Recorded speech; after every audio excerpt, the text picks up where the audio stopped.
Laudetur Jesus Christus. Dans une intéressante intervention sur la chaîne américaine Fox News, intitulée The Church of the Environmentalism,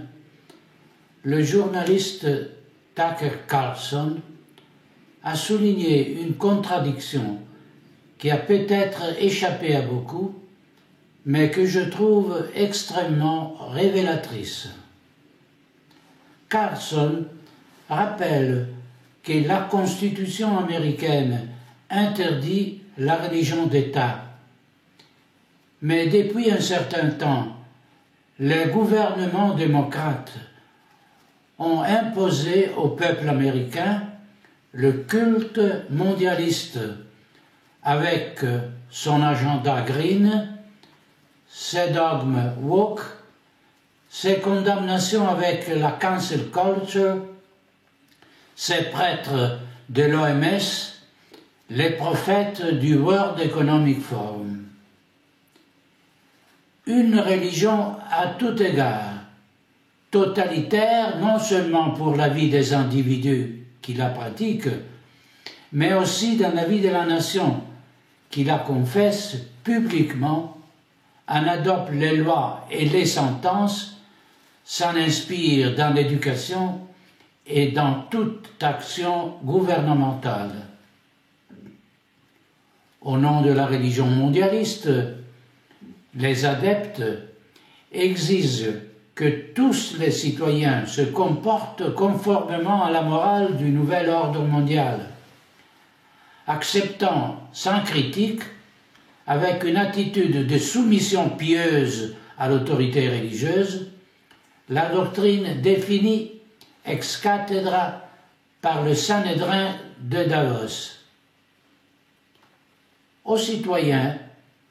il n'est pas demandé de partager les motivations qui justifient les politiques sanitaires, économiques ou sociales imposées par les gouvernements, mais un assentiment aveugle et irrationnel qui va bien au-delà de la foi. Pour cette raison, il n'est pas permis de contester la psychopandémie, de critiquer la gestion de la campagne de vaccination, d'argumenter l'absence de fondement des alarmes climatiques, d'opposer l'évidence de la provocation de l'OTAN envers de la Fédération de Russie avec la crise ukrainienne,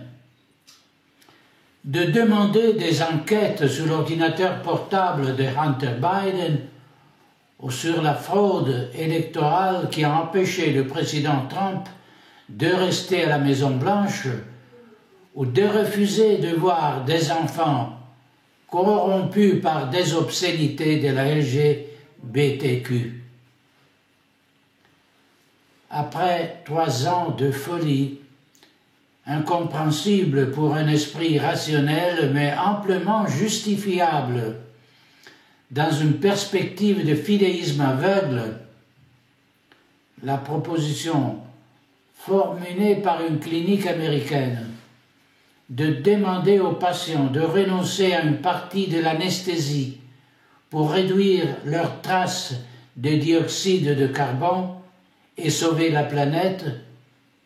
ne doit donc pas être lu comme un prétexte grotesque pour réduire les dépenses des hospitaliers au détriment des patients, mais comme un acte religieux, comme une pénitence à accepter volontairement, comme un acte éthiquement méritoire. Le caractère pénitentiel est indispensable dans cette opération de conversion forcée des masses,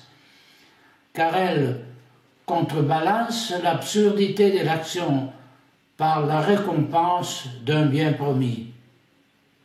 En portant le masque, qui ne sert à rien, le fidèle citoyen a fait son propre geste de soumission, s'est offert à la divinité, l'État, la communauté, une soumission confirmée par l'acte tout aussi public de la vaccination qui a représenté une sorte de baptême dans la foi mondialiste, l'initiation au culte. Les grands prêtres de cette religion en viennent à théoriser le sacrifice humain avec l'avortement et l'euthanasie. Un sacrifice requis par le bien commun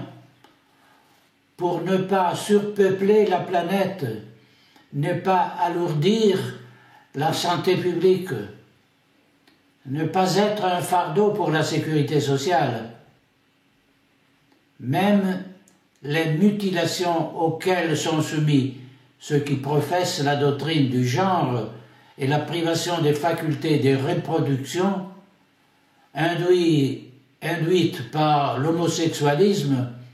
ne sont rien de plus que des formes de sacrifice et d'immolation de soi, de son corps, de sa santé, jusqu'à la vie elle-même, en assumant par exemple une thérapie génique expérimentale manifestement dangereuse et souvent mortelle. L'adhésion au mondialisme n'est pas facultative. Le mondialisme est la religion d'État, et l'État tolère les non-pratiquants dans la mesure où leur présence n'empêche pas la société d'exercer ce culte. Bien davantage, dans sa présomption d'être légitimé par des principes éthiques, pour imposer aux citoyens ce qui représente un bien supérieur et incontestable, l'État oblige également les dissidents à accomplir les actes fondamentaux de la morale mondialiste, en les punissant s'ils ne se conforment pas à ces préceptes. Manger des insectes et non de la viande, s'injecter des drogues au lieu de mener une vie saine, utiliser l'électricité au lieu de l'essence, renoncer à la propriété privée, à la liberté de circulation, subir contrôle et limitation des droits fondamentaux, accepter les pires déviations morales et sexuelles au nom de la liberté, renoncer à la famille pour vivre isolé, sans rien hériter du passé et sans rien transmettre à la postérité, effacer son identité au nom du politiquement correct, renier la foi chrétienne pour embrasser la superstition woke, conditionner son travail et sa subsistance au respect des règles absurdes. Ce sont autant d'éléments destinés à faire partie de la vie quotidienne de l'individu, une vie basée sur un modèle idéologique que, à y regarder de plus près, personne ne veut et que personne n'a demandé, et qui ne justifie son existence qu'avec l'épouvantail d'une apocalypse écologique non prouvée et indémonstrable. Cela viole non seulement la tant vantée liberté des religions sur laquelle cette société est fondée, mais veut nous conduire pas à pas, inexorablement, à rendre ce culte comme exclusif, comme le seul admis. L'Église de l'environnementalisme se définit comme inclusive, mais ne tolère pas la dissidence et n'accepte pas d'affronter dialectiquement ceux qui remettent en question ses dictats. Ceux qui n'acceptent pas l'anti-évangile de Davos sont ipso facto hérétiques et doivent donc être punis, excommuniés, séparés du corps social, considérés comme ennemis publics. Il faut les rééduquer par la force, à la fois par un martèlement incessant des médias et par l'imposition d'une stigmatisation sociale et de formes réelles d'extorsion du consentement, en commençant par celui informé, pour se soumettre contre son gré à l'obligation vaccinale et en continuant avec la folie des soi-disant villes de 15 minutes. D'ailleurs, anticipé en détail dans les points programmatiques de l'agenda 2030, qui sont finalement des canons dogmatiques au contraire. Le problème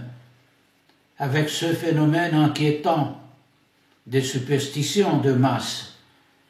est que cette religion d'État n'a pas été imposée de facto seulement aux États-Unis d'Amérique, mais s'est répandue à toutes les nations du monde occidental, dont les dirigeants ont été convertis au verbe mondialiste par le grand apôtre du Gré Trécète, Klaus Schwab, autoproclamé pape, et donc investi d'une autorité infaillible et incontestable. Et comme dans l'Annuario Pontificio, nous pouvons lire la liste des cardinaux, évêques et prélats de la curie romaine et des diocèses répartis dans le monde entier. De même, sur le site du Forum économique mondial, nous trouvons la liste des prélats du mondialisme, de Justin Trudeau à Emmanuel Macron, découvrant que non seulement les présidents et les premiers ministres de nombreux États appartiennent à cette Église, mais aussi de nombreux fonctionnaires, des chefs d'organismes internationaux et de grandes multinationales, des médias. À ceci, il faut ajouter les prédicateurs et les missionnaires qui œuvrent pour la diffusion de la foi mondialiste, acteurs, chanteurs, influencers, sportifs, intellectuels, médecins, enseignants. Un réseau très puissant, très organisé, répandu non seulement au sommet des institutions, mais aussi dans les universités et les tribunaux, dans les entreprises et les hôpitaux, dans les organismes périphériques et les municipalités locales, dans les associations culturelles et sportives, de sorte qu'il est impossible d'échapper à l'endoctrinement même dans une école primaire provinciale ou dans une petite communauté rurale. Il est déconcertant, vous le reconnaîtrez, que dans le nombre de convertis à la religion universelle, nous puissions également compter des représentants des religions du monde, et parmi eux, même Jorge Mario Bergoglio, que les catholiques considèrent comme le chef de l'Église de Rome, avec tout le train des ecclésiastiques qui lui sont fidèles. L'apostasie de la hiérarchie catholique en est venue à vénérer l'idole de la Pachamama, la mère terre, personnification démoniaque du mondialisme amazonien, écuménique, inclusif et durable. Mais n'est-ce pas Jean Podesta lui-même qui a préconisé l'avènement d'un printemps de l'Église qui remplacerait la doctrine par un vague sentimentalisme écologiste, trouvant promptement l'exécution de ses espoirs dans l'action coordonnée qui a conduit à la démission de Benoît XVI et à l'élection de Bergoglio, ce à quoi nous assistons n'est rien d'autre que l'application à l'inverse du processus qui a conduit à la propagation du christianisme dans l'Empire romain, puis dans le monde entier, une sorte de vengeance de la barbarie et du paganisme sur la foi du Christ. Ce que Julien l'apostate a essayé de faire au IVe siècle, c'est-à-dire restaurer le culte des dieux païens, est aujourd'hui poursuivi avec zèle par de nouveaux apostates, tous unis par une fureur sacrée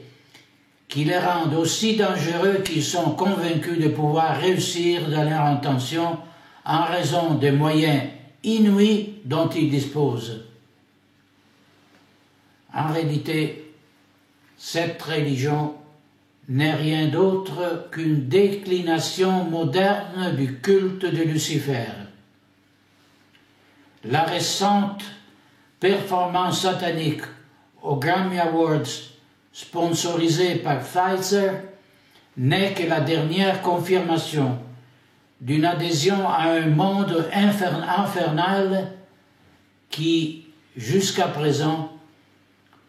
avait été gardé sous silence parce qu'il était encore considéré comme inavouable. Ce n'est pas un mystère que les idéologues de la pensée mondialiste sont tous indistinctement antichrétiennes, anticléricaux, significativement hostiles à la morale chrétienne, ostensiblement opposés à la civilisation et à la culture de l'Évangile, que la culture de l'Évangile a façonné en 2000 ans d'histoire. Non seulement la haine inextinguible envers la vie et envers tout ce qui est l'œuvre du Créateur, de l'homme à la nature, révèle la tentative presque réussie, bien que délirante, de modifier l'ordre de la création, de modifier les plantes et les animaux, de changer même le ADN humain par des interventions de bioingénierie, de priver l'homme de son individualité et de son libre arbitre, le rendant contrôlable et même manœuvrable par le transhumanisme. Au fond de tout cela, il y a la haine de Dieu et l'envie pour le sort surnaturel qu'il a réservé aux hommes, qu'il a racheté du péché par le sacrifice de la croix de son Fils. Cette haine satanique s'exprime dans la détermination de rendre impossible aux chrétiens la pratique de leur religion, de voir leurs principes respectés, de pouvoir apporter leur contribution à la société et finalement dans la volonté de les amener à faire le mal, ou du moins de faire en sorte qu'ils ne puissent pas faire le bien, encore moins le répandre. Et s'ils le font, de déformer leur motivation originelle, amour de Dieu et du prochain, en les pervertissant à des fins philanthropiques ou écologistes pitoyables.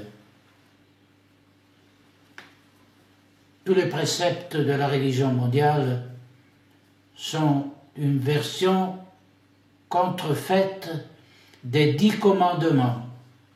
leur inversion grotesque, un renversement obscène. En pratique, ils utilisent les mêmes moyens que l'Église a utilisés pour l'évangélisation, mais dans le but d'amener les âmes, de les soumettre non pas à la loi de Dieu, mais à la tyrannie du diable, sous le contrôle inquisitoire de l'anti-Église de Satan. Dans cette perspective s'insère également la signalation de groupes de fidèles catholiques traditionnels de la part des services secrets américains, confirmant que l'inimitié entre la ligne de la femme et celle du serpent est une réalité théologique en laquelle les ennemis de Dieu croient avant tout, et que l'un des signes de la fin des temps est précisément l'abolition du saint sacrifice et la présence de l'abomination de la désolation dans le temple. Les tentatives de supprimer ou d'éliminer la messe traditionnelle unissent l'Église profonde et l'État profonde, révélant la matrice essentiellement luciférienne des deux, parce que les deux savent très bien quelles sont les grâces infinies qui se déversent sur l'Église et sur le monde avec cette messe, et ils veulent les empêcher afin qu'elles n'entravent pas leur plan. Ils nous le montrent eux-mêmes. Notre combat n'est pas seulement contre les créatures de chair et de sang. Les remarques de Tucker Carlson mettent en évidence la tromperie à laquelle nous sommes quotidiennement soumis par les dirigeants. L'imposition théorique de la laïcité de l'État a servi à éliminer la présence du vrai Dieu des institutions, tandis que l'imposition pratique de la religion mondialiste sert à introduire Satan dans les institutions, dans le but d'établir ce nouvel ordre mondial dystopique dans lequel l'Antichrist prétendra être adoré comme un Dieu dans son délire fou de remplacer notre Seigneur. Les avertissements du livre de l'Apocalypse sont de plus en plus concrets, d'autant plus que le plan de soumettre tous les hommes à un contrôle qui empêche toute possibilité de désobéissance et de résistance se poursuit. Ce n'est que maintenant que nous comprenons ce que signifie ne pas pouvoir acheter ou vendre sans le laisser-passer vert, qui n'est rien d'autre que la version technologique de la marque avec le chiffre de la bête. Mais si tout le monde n'est pas encore prêt à reconnaître l'erreur d'avoir abandonné le Christ au nom d'une liberté corrompue et trompeuse qui cachait des intentions inavouables, je crois qu'aujourd'hui, beaucoup sont prêts, psychologiquement avant même que rationnellement, à prendre acte du coup d'État par lequel un lobby de dangereux fanatiques parvient à prendre le pouvoir aux États-Unis et dans le monde, déterminé à faire n'importe quel geste, même le plus téméraire, afin de le maintenir. Comme un jeu de la Providence, la laïcité de l'État, qui est en soi offense Dieu, parce qu'elle lui refuse le culte public auquel il a un droit souverain, pourrait être l'argument pour mettre fin au projet subversif du Great Reset. Si les Américains et avec eux le peuple du monde entier savent se rebeller contre cette conversion forcée,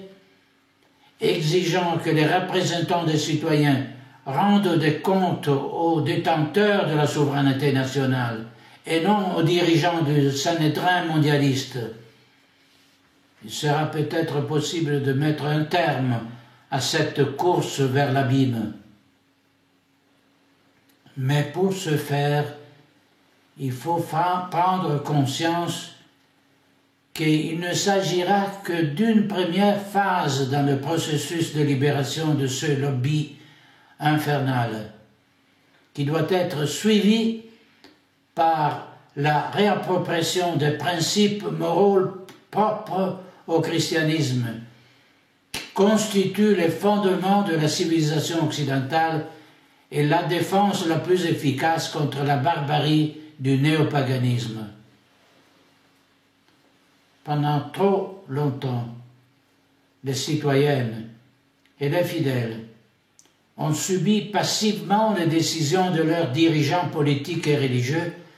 face à l'évidence de leur trahison.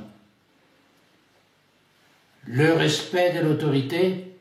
est fondé sur la reconnaissance d'un fait théologique, c'est-à-dire de la seigneurie de Jésus-Christ sur les personnes, les nations et l'Église. Si ceux qui détiennent l'autorité dans l'État et l'Église agissent contre les citoyens et contre les fidèles, leur pouvoir est usurpé et leur autorité nulle et non avenue. N'oublions pas que les dirigeants ne sont pas les propriétaires de l'État et les maîtres des citoyens,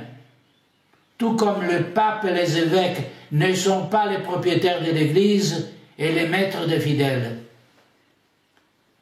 S'ils ne veulent pas être comme des pères pour nous, s'ils ne veulent pas notre bien et au contraire ils font tout pour nous corrompre dans le corps et l'esprit, il est temps de les chasser de leur position et de les appeler à rendre des comptes pour leurs trahisons, leurs crimes, leurs mensonges scandaleux.